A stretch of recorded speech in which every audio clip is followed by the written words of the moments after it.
Morning, everybody. How are we all doing? Sam here, United People's TV. We're live and direct, like we are every day, Monday to Friday at 10 a.m. Today, the main topic isn't the takeover, although I will brush over a thread from Ben Jacobs from yesterday. We can have some talking and conversation points around it, but after the last 2 days, I think everyone needs a little bit of a little bit of a step back from it. Because the chat has been interesting in these last couple of days. Everybody seems to be getting just as frustrated as I am, I suppose, with everything that's gone on.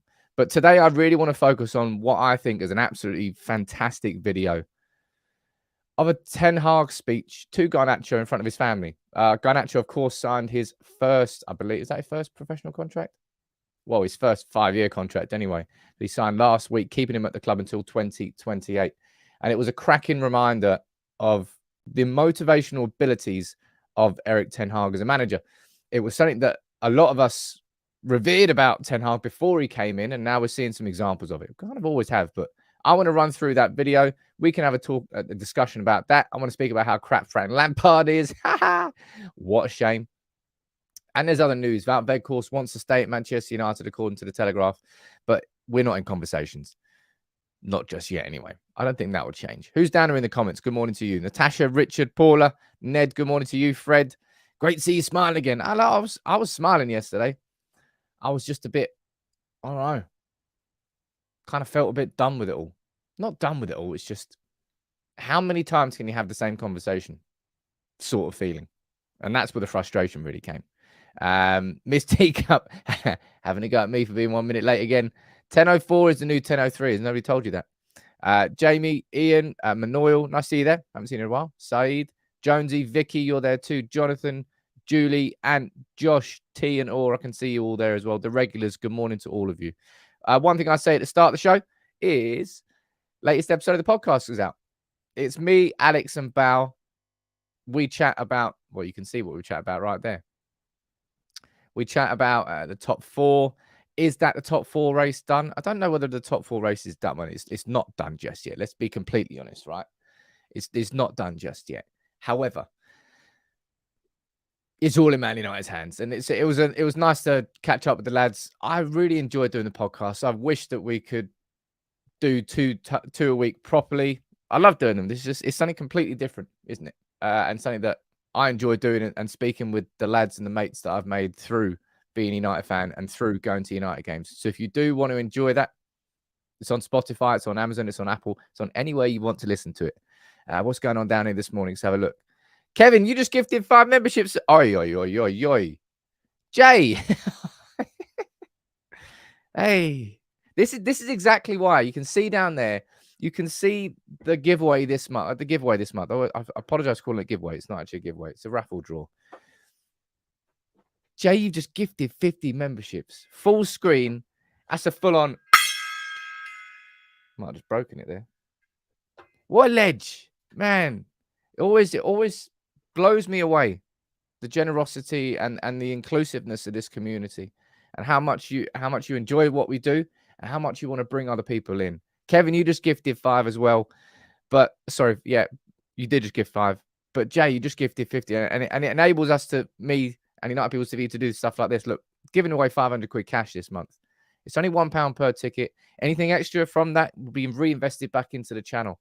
You know that I've done that with the studio here. You know that it's all coming. It's man, proper legends in this community, Dan. You just said the comment down there, and they really, really are. It's outrageous. And we are just about to get new owners in, people. The future really is looking bright for United. And hey, anybody who's been a United People's TV subscriber for long enough, yeah, we've had a few lean years, I think we'll call it. I started, my first season ticket was in 2013, the year bloody Moyes came in, which is just outrageous. Imagine that for bad luck. And yeah, it's been a bit of an up and down time, but I'm really looking forward to the future. Julie is saying, can you enter from overseas? This is to everyone around the world, Julie. It's just £500 cash. It's going to be sort of a straight bank transfer, straight from me. So it's open to absolutely everybody around the world. We did the PS5 and everybody enjoyed it. We did the Xbox, and then we got into arguments and conversations about what was better. So I was like, sod that. Let's keep it simple this time. You just do that. So if you want to, let me pop the link down here. There we go. For anybody who's on Facebook and can't see the link.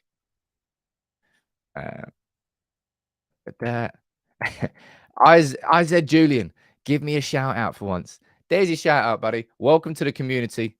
And you want the trophy room back. I'm still working on that. I promise to the members. I want the arms to come back. But I want to move on to this conversation and talking point. What I'm probably going to do in a little bit of a, maybe not a switch up, but at the start of every show now, I kind of want to take a look at what's happening around Manchester United and have a little talking point about that for the first 5 minutes of most shows now, because this here is, it's disgusting, but hilarious. Frank Lampard's last 20 matches as a manager.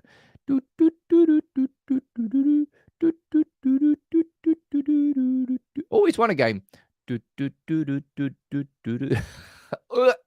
What an absolutely abysmal manager he is. Chelsea are somehow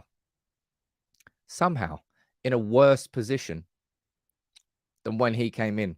I'm absolutely reveling in Chelsea's downfall. Their model of spend and spend and spend and sack a manager and then spend, sack, repeat, rinse, repeat. It's something they've done for so long. I'm so glad that it's spectacularly blowing up in their face now. And Poch, I genuinely would consider not going there if I was you, my friend.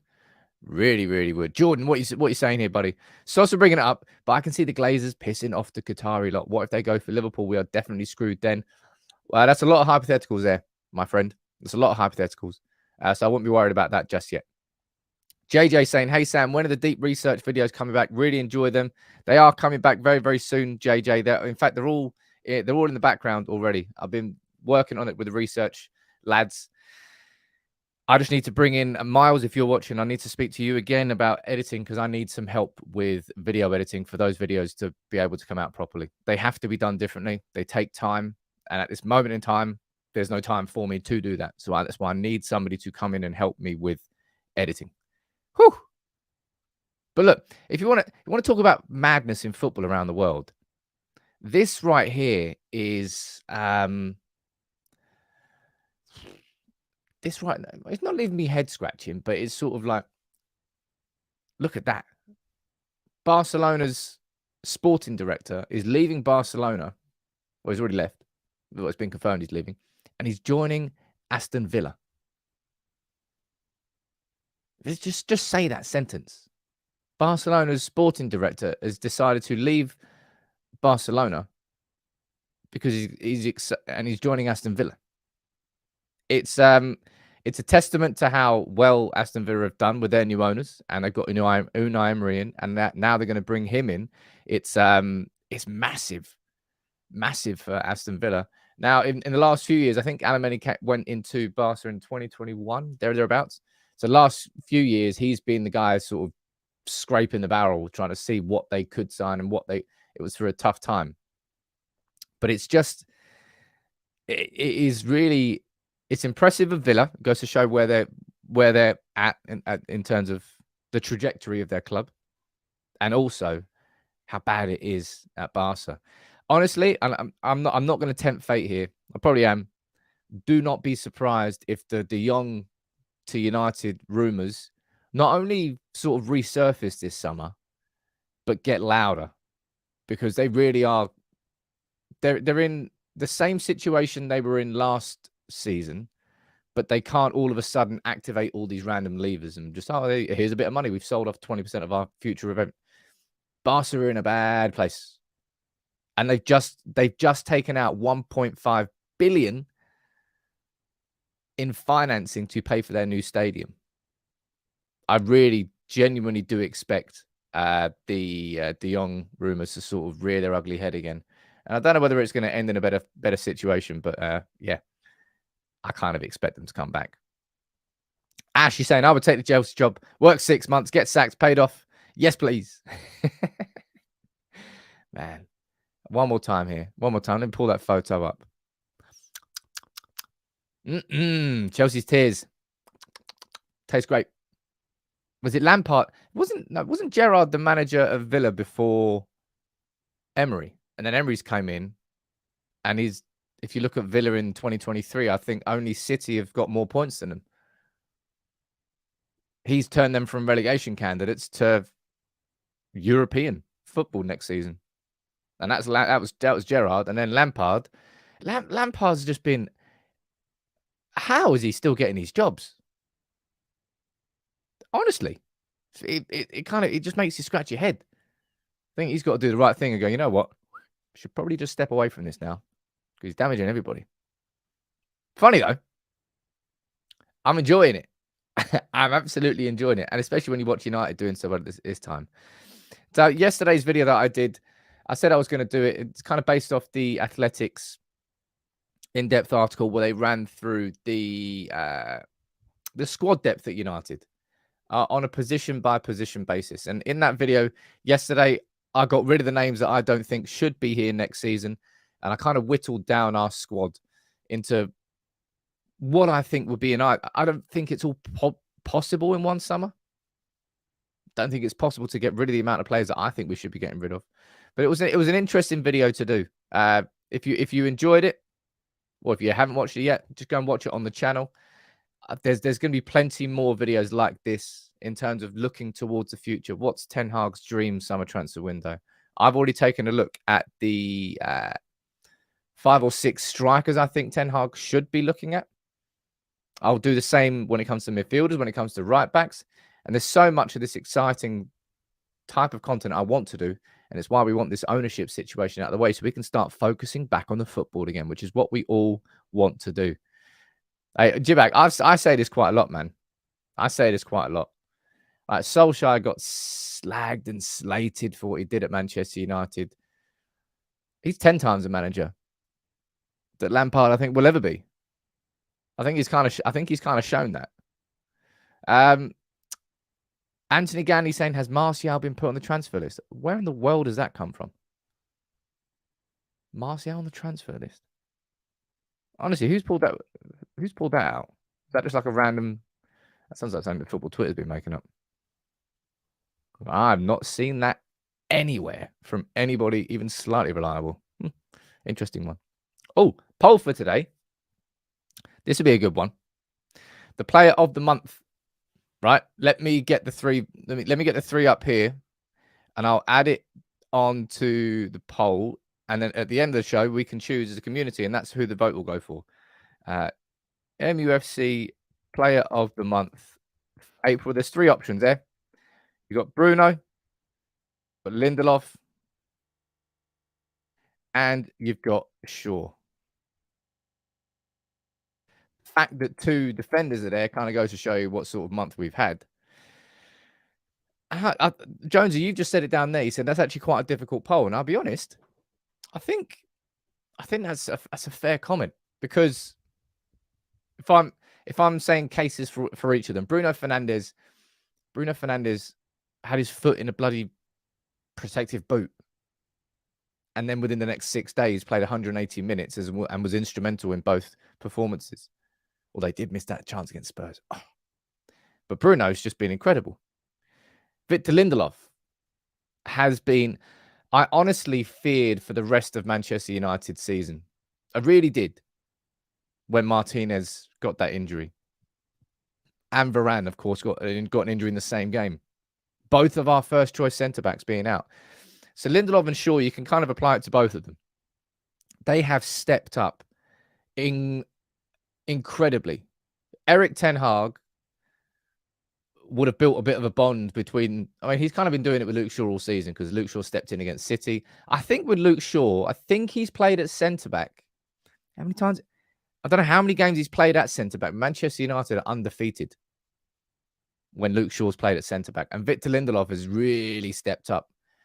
His nickname, the Iceman, has really sort of come through in these last few games. Both of them. So I can understand. I think it's a fair point. I understand that there is really a case for all 3 of them. Let me see what the initial reaction is on the poll down here. We've had 200 votes in the first minute. Big up this community. I love how engaged it is. Oh, it's quite tight, actually. Victor Lindelof getting 50%, Bruno getting 40%, and Luke Shaw getting a paltry 10%. Unlucky for Shaw. It's good. But look, we'll leave that up for the rest of the show, and you can let me know what you think, because I want to go on to the main talking point of today, and that's this. So Alejandro Garnacho signed his 5-year deal last week, and we were all dead excited about it. Of course we were. I wouldn't say there were any fears of anybody. Maybe I'll kind of speak for myself here. I don't really think there was a fear that Garnacho wasn't going to sign a new deal. However, it was still fantastic to see it happen. And Erik Ten Hag, before he came in, I remember the videos that I did when I looked at his philosophy. I looked at what he'd done at Ajax, and I tried to do lots of research into him. I think they were probably some of the best videos I've actually done on the channel. And one element that always stood out to all of us was Ten Hag's ability with younger players. Because, geez, we've seen it at United over the years. I don't need to list it. There's plenty of them, right? Ravel Morrison's going to be one that really stands out. As a player who had so much talent in the academy, looked like he was going to be a real star, and then just fell by the wayside because he didn't have the right people around him and the right motivators around him. And I think that's where Erik Ten Hag stands out. What I'm going to do now is play a little clip from Man United's Twitter account. I hope this doesn't get shut down for copyright, but you never know because, well, yeah, United are a bit of a bastard when it comes to stuff like that. But this is just a quick 30-second glimpse from United's official Twitter account of that speech from Ten Hag to Garnacho. I'm fine. And you? Good. The big moment. Do some words. He deserved this. New contract, but is deserved by his performance. He fight his way into the team, and I think this new contract is an inspiration, is a motivation to do even better.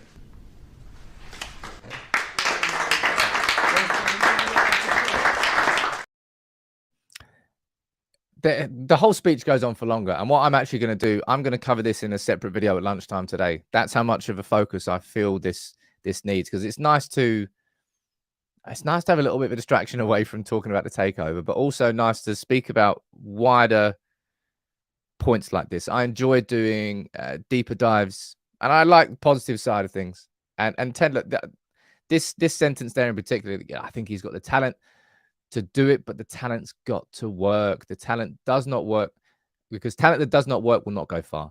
It's a new start, a new contract, a signed contract. Tomorrow, new aims, and we go again. And with Garnacho, right, that 18, he's got the world at his feet.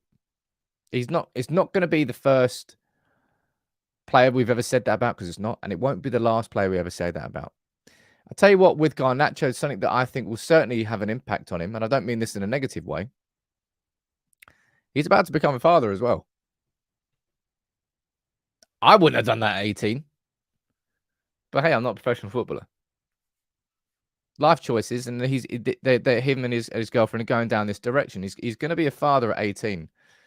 And I can't speak from experience myself, but I've seen it with lots of friends and family. When you have children, your mindset switches. Your focus switches. The importance of what you're doing and why you're doing it switches. So for Garnacho to have that at the age of 18, it's very, very young. But what I would expect it to do is really focus his mind. And if you saw the photos from Garnacho, let me see if I can pull these up on screen, actually. 1 second there. Because I think these photos are wicked. These photos are... Oh, look, Rio's been entered into the Hall of Fame. Yeah, about time. Same thing. Why was Fergie not the first person in the Hall of Fame? I don't really understand that. He is the Premier League. Right, let me pull this up here.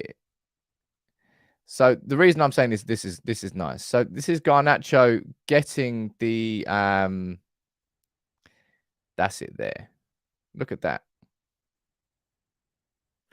This is Garnacho getting his 5-year contract, but it wasn't just him, right? Look at this. This is Garnacho's whole family in Old Trafford. It was a big moment, him signing a 5-year contract that him and his parents and his family and his brothers and sisters and I don't know, wider cousins and agents and all that jazz, they all got to enjoy it with him. And they were all there watching and listening. And that's like, if you go back over here and you look at the speech from Erik Ten Hag and you see who gave that speech in front of, he was speaking to his whole family. It had like teacher vibes, but not in a horrible way. Where is it here? Yeah, there you go. Look at that. I think that's his girlfriend. I'm presuming that's his mum. I'm going to presume it's his dad or his brother. But they were all just sitting there listening to Erik Ten Hag give them the speech. And it was I don't know. I liked it. I thought it was, as I said, Ten Hag, and this is what I'm going to cover in the video I'm going to do later on, right? If you look at Frankie de Jong, Matthijs de Ligt, and Donny van der Beek are going to be three that really sort of stand out. It's three that really do stand out. But in his career, he has great experience of having wonderfully talented youngsters like Ajax and their academy. I don't need to tell you about that. You know how good it is, right? But to bring that talent into a first team and elite level environment is very, very difficult to make that transition. And Ten Hag has experience of being able to help those players navigate that. And with Garnacho, and this is the thing that I've enjoyed most about this Ten Hag arc that we've had this year, because I would call it an arc. If you got the highs of last season when he had the FA Youth Cup run, top goal scorer, I think, with Charlie McNeil with 5 goals. He dominated the FA Youth Cup final towards the end. It was a scrappy game, but he was the difference maker. To then come into the first team environment, and then in pre-season, he was dropped from the squad for being late. Ten Hag disciplined him straight away. Might have had all the talent in the world, but immediately he showed him, yeah, you can be as good as you are, but unless you follow my rules, doesn't matter who you are. Ronaldo, sure, but every single player got the same rules. And clearly, that helped. Because if you look at the arc to what it is now, yeah, man, Garnacho's in good hands.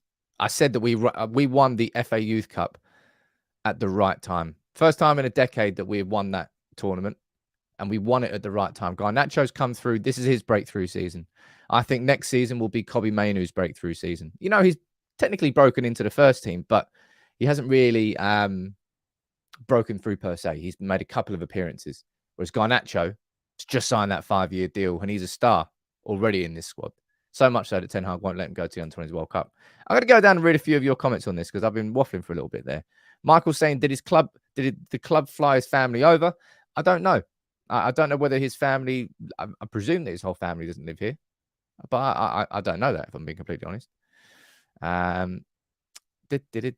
Fergie was a big believer, says Rob, in players starting a family earlier in their careers so they could settle. I think I can't remember stories about that. Can't remember off the top of my head. But yeah, he's certainly starting it a little bit early at the age of 18. I mean, fair play to him. Fair play to him. Well, I was going to put that up as well. Yeah, look at these. Some of these photos. I like these photos. You the man. It's clear, eh? It's clear, eh? And look at this as well. I don't know. It's just nice to be able to trust that your players are in the right hands, right? There's been a lot of turmoil at Manchester United over these years. And we've had a lot of young players coming through and getting their debuts. Jeez, I don't even need to list all them off. Remember them under Louis van Gaal? Donald Love, Paddy McNair, Tyler Blackett, Cameron Borthwick-Jackson. Just tons and tons of players who come through, but then just sort of disappear. Now, Garnacho's a little bit different in the he's had that star quality for pretty much his whole time. You watch him play, he's got that self-confidence. Like, give me the ball, give me the ball. If you watch the FA Youth Cup final, when it was it Sheffield United we were playing? I think it was. When it was very gritty, the game. He came on, give me the ball. just kept running at defenders, and I think he scored. Did he score 2? I think he scored 2 as well. Scored 1, scored 2. I can't wait to see what Garnacho. And this is just an opinion, right? But I think there's nothing better at Manchester United than watching a young talent emerge and turn into a world-class star. Obviously, we were spoiled with the best of it.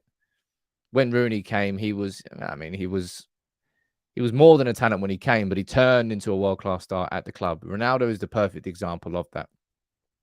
When he came as the sweaty, greasy-haired, noodle-haired teenager, and then developed into the best player in the world, watching that happen is a privilege.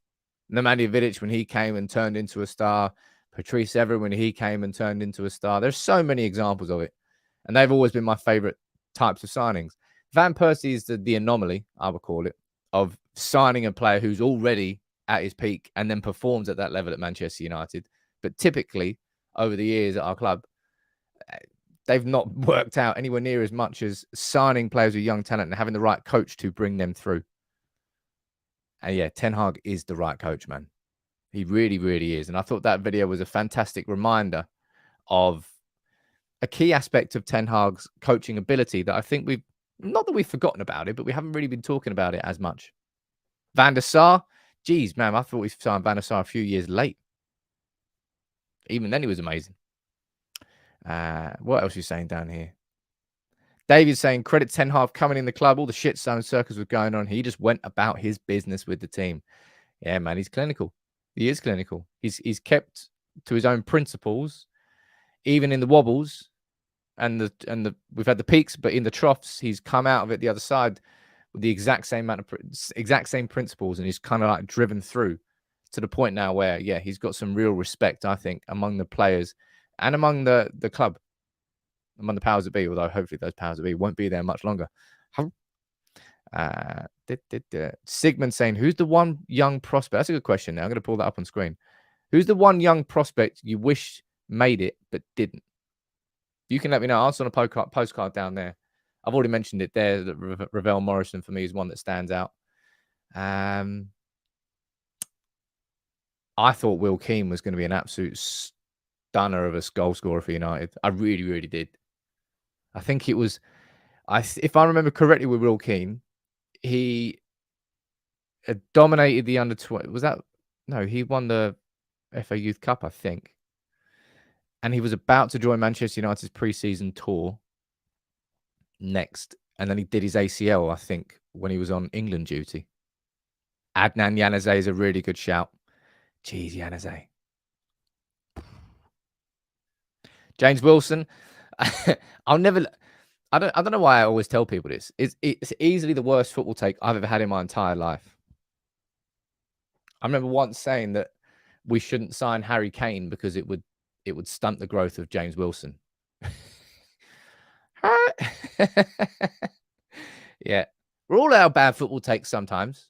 That just happened to be the worst one. But yeah, Januzaj is a really fair shout there, man. I remember when he broke through. Although the reason it was so standout and apparent was because of how crap we were under David Moyes that season. And Januzaj was like one of the shining lights. Good question, though. Really, really good question. Let me see what the poll is saying so far. We've got 575 votes. Now we've got 47% for Lindelof and 43% for Bruno. And look at that, man. Wow, Chris, you absolute don. With an absolute wicked badge, by the way. Ooh.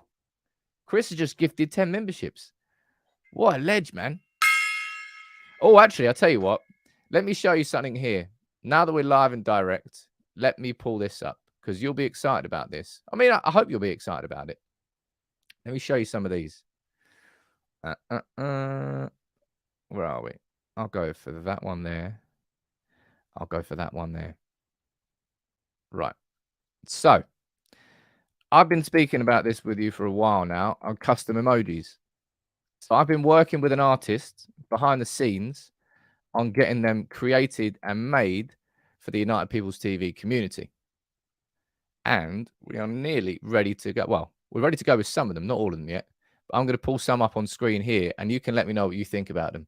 This is going to be the style of them. right? But here are 2 examples of some custom emojis that have been drawn, hand-drawn by an artist for the community. You can let me know what you think about them, right? This is the first one. Hey, look at that. Look at that. Look how cool that is. I don't need to tell you who that is. That's Erik getting involved. He's got his little badge on. He's got his little UPTV badge on. I think they look, well, obviously I'm a little bit biased because I've been working with the artists for quite a while. I think they're pretty cool. That's one of them there. That's Erik Ten Hag. And this is Martinez. Look at that bad boy. Oi. Jeez. I think they're pretty cool. I'm excited about them, as you can tell, because I've been doing this behind the scenes for some time. There's going to be 30 different ones. All right. So look, you can all give me little tiny bits of feedback. I appreciate that, but they're not going to get changed. You can tell me that the eyes are a little bit dark. You can tell me that this should be in that position. But yeah, these 2 are already finished, and there's a lot more where that came from. I've already got 10 done. I'm working on the next 10, and once we've got 30, I'm going to be interested in introducing them to you to use as members in the live chat together. There will be a Barry one. There's lots. I hope you like them. And this is my way of sort of making the membership. I want to bring more perks to you as members. So yeah, that's 2 examples there. We've already got a Barry one. There's going to be plenty more. They're cool, aren't they? But look, let's talk about the. I told you yesterday that I wouldn't be bringing. I'm trying to avoid bringing any hysteria now around the takeover. I've covered it from every which way, every angle, haven't I? And all I want to do here is run through and discuss this thread from Ben Jacobs yesterday on Twitter, which is more of a summary of what the situation is currently, rather than, oh, here's a huge update on the whole situation, which is why I think we can have a conversation about it half an hour into a show, but it's not something that I want to lead with a headline because I don't think that would be appropriate. But let's run through what Ben Jacobs has been saying, all right? The Glazers are relaying their feedback on final offers this week. Nothing significant. We already know that, right? So Jim Ratcliffe's was higher, and that's something that we've heard pretty much the whole time. David, you're damn right there's going to be a gong. Don't worry about that. And Cherie, there better be a Varane one or I'm coming for you. Well, we'll have to find out, I suppose. We'll have to find out indeed. And I no longer believe Ben, I'm afraid, after it became apparent he supports SJR. Really weird take, Ant. Really weird take. This whole thing has just been, the whole thing has been full of very, very weird takes. Not just from Ant, I'm just calling out Ant there in general, but just people in general. Like, and I spoke about this on the podcast yesterday, right? I spoke about this on this podcast. I can absolutely see positives and negatives to a Jim Ratcliffe takeover and Ineos. And I can see positives and negatives to a Qatari takeover. There is not one standout that will be amazing candidate. And there isn't. And that's the sort of the discussions that we've had in some detail yesterday. But whether you want to believe this person or not, right? I'm just covering and we are discussing what Ben is saying. And I'll be honest, I think Ben has been pretty damn consistent throughout this whole process. I think in terms of a lot of the journalists who covered it, I think Ben has covered it pretty fairly. And that's an opinion, and you can disagree with that if you want in the comments, but I'm not going to get into an argument about that. Ineos has basically been built on acquiring. We know that. And look, Paul Mitchell's name is getting mentioned there. Paul Mitchell, regardless of whether Ineos win or a Qataris win, Paul Mitchell's got to be right up there as one of the top candidates for a new footballing structure at Manchester United. John Murtough, I think, has done an okay job. I think our footballing structure as a club is a little bit better than it was previously. However, it's still not where it needs to be. So I think somebody like Paul Mitchell to come in, and it's not calling him a transfer guru is not the right. It's like director of negotiations. You possibly could put him down as. I don't really care what the job title is at this particular moment in time.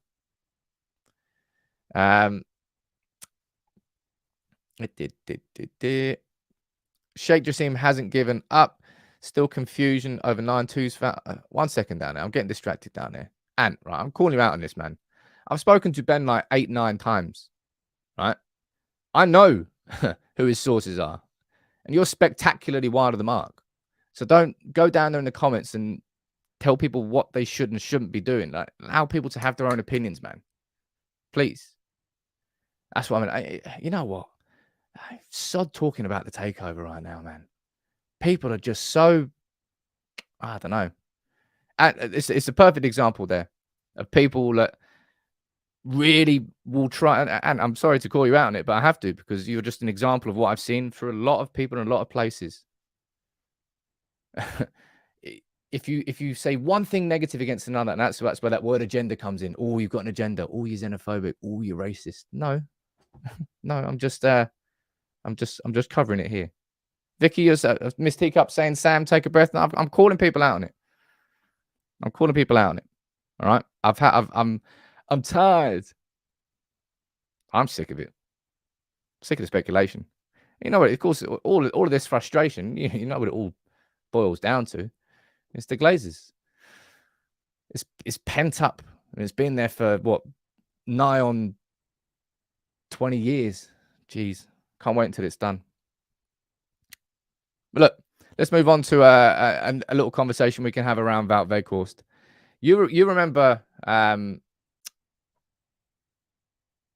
where before Weghorst kicked a ball for the club, I said that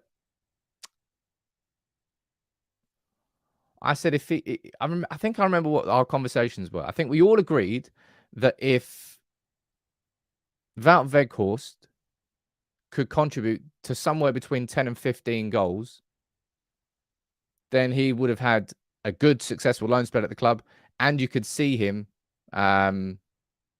signing like a 1-year contract extension.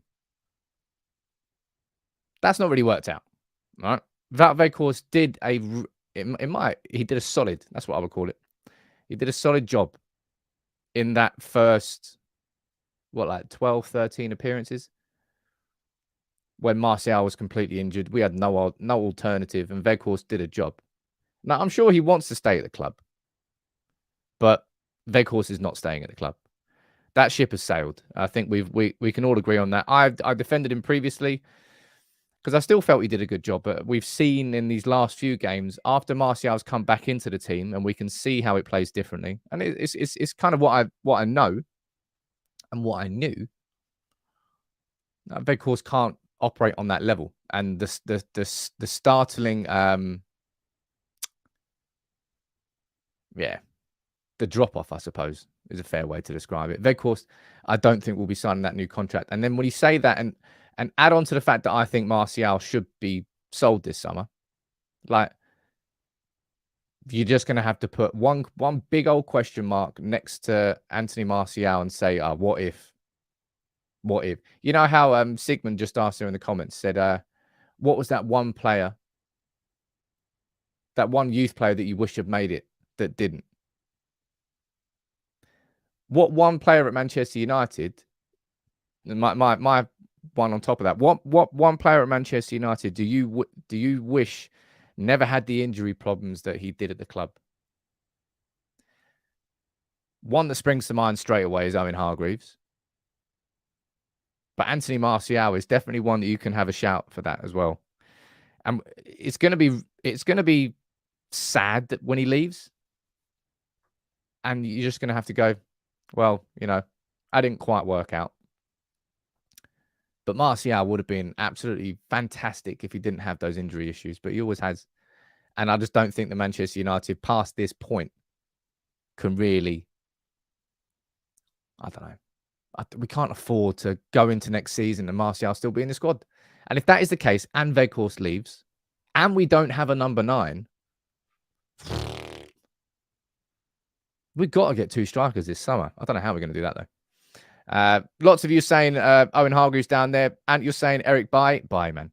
I remember when we signed bye, was it from Villarreal? I think it was.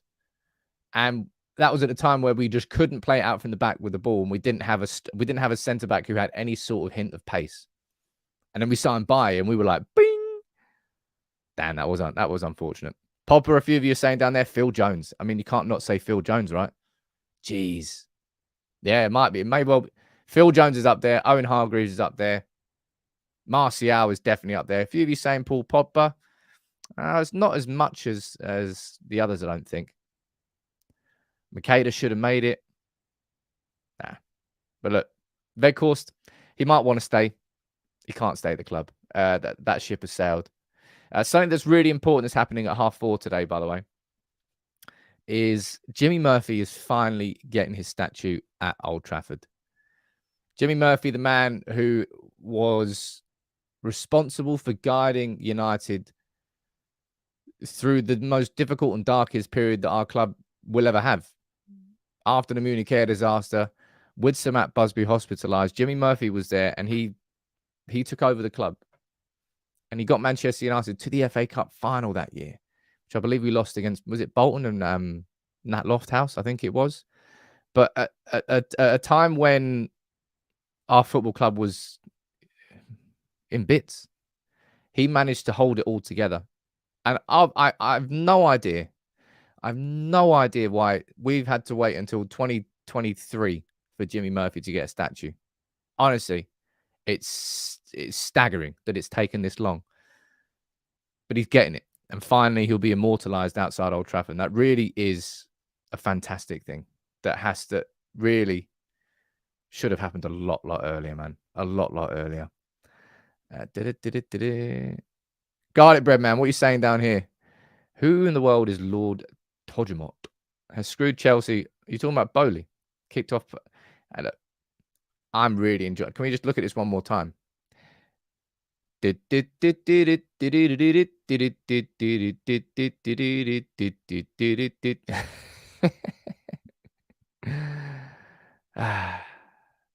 funny.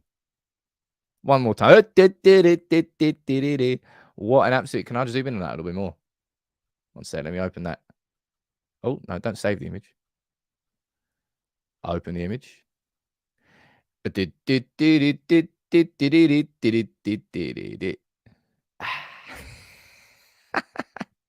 Jonathan saying Sam is chipper today. I'm just enjoying it. Come on, everybody is just enjoying Chelsea's downfall. Because remember, it was their model that really came in firstly and screwed up the Premier League for everyone else. When Abramovich came in what was it, 2003? And those were the years where everybody questioned whether was it 2006 roughly, where everyone was questioning whether Fergie was going to step down because Mourinho had come in and Chelsea was starting to dominate, and then Fergie didn't, and then, well, we know what came next. Arguably, and it's not arguably actually, our best team came 2007 to 2010. Pretty much our best team. I think so anyway. But yeah, fuck Chelsea. I hate Chelsea. I absolutely hate Chelsea with a passion. So, sorry. People like Sam. Sam, can you stop showing a picture of Lampard, man? We're gonna do it anyway. We're gonna do it anyway. We're gonna do it anyway. We're gonna do it anyway.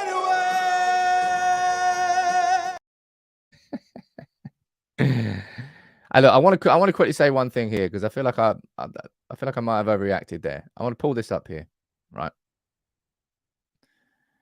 Right, I want to pull this up here and say to Ant there, look, I think the reason I got annoyed there was because what I try to do here as much as I possibly can is stay pretty neutral, stay pretty fair, stay pretty balanced. So if I see somebody in the comments saying, oh, you can't trust this, he's taking it, it kind of goes against what I'm trying to do. So that's what sort of irked me there. And that's why I did that. So yeah, I just kind of want to semi-apologize there because that's kind of unlike me to do that. But yeah, this is this whole takeover situation's kind of got me on edge because so many people are trying to dig me out. So many people are trying to trip me. I'm not saying you, by the way. So many people are trying to trip me up. And it's been going on for like 6 months now. And I just want to be done with it. I want the Glazers to get out of my football club. That's what I want. I think that's what we all want. Okay.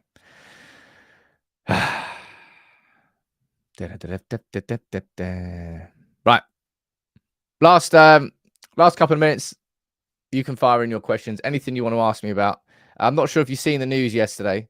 This is quite an important bit of news I haven't actually mentioned yet. But this is Chelsea's record under Lampard. Sorry, I had to get one more time.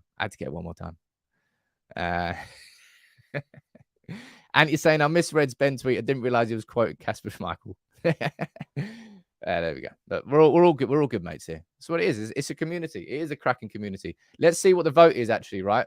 Before we finish up the show. Sometimes I do forget about these polls. But look, who is your player of the month for April? Let me see what the vote is saying. And this is where it's going to get the... Oh, wow. Look at that. I'm going to give it another 2 seconds. 2 seconds?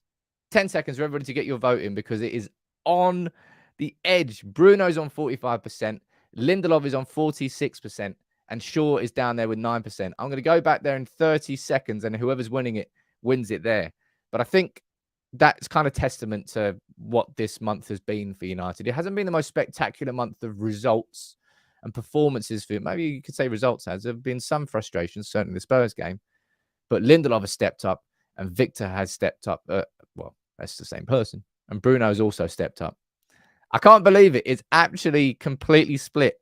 45-45. Well, I'm going to end the poll there and I'm just giving myself the casting vote. And you know who I'm going to give it for? Victor Lindelof. I think both of them, I think you could argue for both of them, but I genuinely feared for how our season was going to pan out without Martinez and without Varane. And Victor Lindelof has stepped up massively. Bruno Fernandes is he's performing at the levels that I always thought he was capable. He is capable of. But Lindelof, well done to him, man. Well done to him. And Luke Shaw too. Fantastic. But look, I'm going to wrap this one up. I think I enjoyed that show. I hope it doesn't get slapped down for copyright. I guarantee you will, though, because United are really harsh like that. I'm actually going to be doing a video on this Garnacho speech. I think it deserves more spotlight, and I want to bring in more examples of it and kind of show in a bit more detail the arc of Garnacho and compare it to other examples. I'm going to enjoy that video. I hope you enjoy it too. Thank you all for tuning in. I swear, when we get news of what happens with the preferred bidder, I can't wait for it. No idea what it's going to be. I can't wait for it. Oh, actually, I'll tell you what. We may as well finish the show. I made a little tribute video from Graham Souness. I've actually got 2 tribute videos. I'm not sure which one to show you. Because obviously he stepped down from Sky Sports and he's such a wonderful pundit that they gave us so many good memories. And I just wanted to pull up his sort of little highlights reel dedicated to you, Graham Souness. And, thank you for being such a good pundit. You're getting a steady Eddie. He plays where I used to play, and obviously I'm going to talk up that position. I think there's a lot of work that maybe the untrained eye doesn't see, filling spaces, preventing passes into his 2 central defenders behind him. But I don't think... He was playing with great players. He's not a great player. He's never been a great player. I see him as being a steady Eddie who will help United be more solid in the midfield. I don't see him. I don't think he's got any great range of passing. I don't think he's going to make other people play. The Real Madrid team, that midfield especially, that was full of footballing types. I see him as being a steady Eddie, and that's a steady Eddie. 70 million plus for a steady Eddie. Well, I come back. He's 30 years old, and it's 70 million. If it's 60 with add-ons going to 70, too much money. It's Man United all over again. Man United will pay a premium for players. It's Man United and it's the Premier League, and people know it's a wash with money. But I don't see him make them any better when they have the ball.